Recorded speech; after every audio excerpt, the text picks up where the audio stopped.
হরে কৃষ্ণ।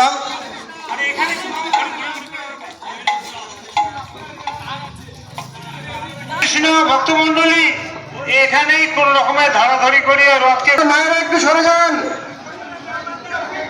এখানেই ঘুরাইতে হবে। হ্যাঁ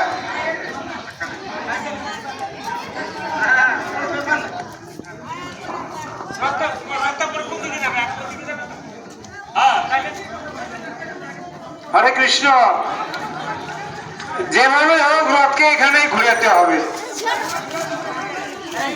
এভাবে আগা পাছা করিয়া সামন দিকটা একটু তোলা করি ধরিয়া আস্তে আস্তে ঘুরিবার কি ব্যবস্থা করা যায় তাহাই করতে হবে। রথটা আরো নিয়ে দিকে আর এখনো দরকার নাই, বিদ্যুতের তারের ব্যাপার আছে।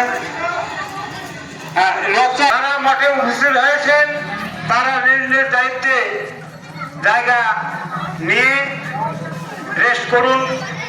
এরপরে আমাদের ভোগারতি কীর্তন হবে, সেখানে সকলে মিলে যতটা সম্ভব অংশগ্রহণ করবেন এবং নিজ নিজ দায়িত্বে জায়গা করে ঘুরেতে হবে। সেটা দেখা যায় কিনা দেখো। দেখো কিভাবে রথটাকে ঘোরাচ্ছে। নতুন রথ নিয়ে আসলো, 3:30টার থেকে বেরোবে।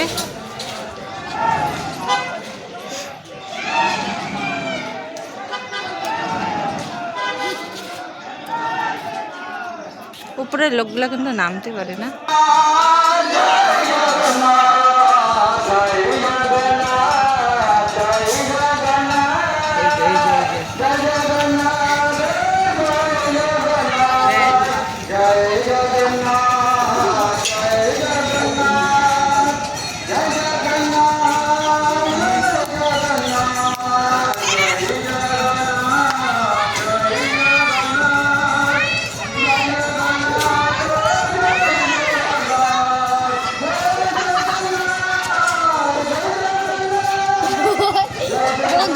ধরবে না।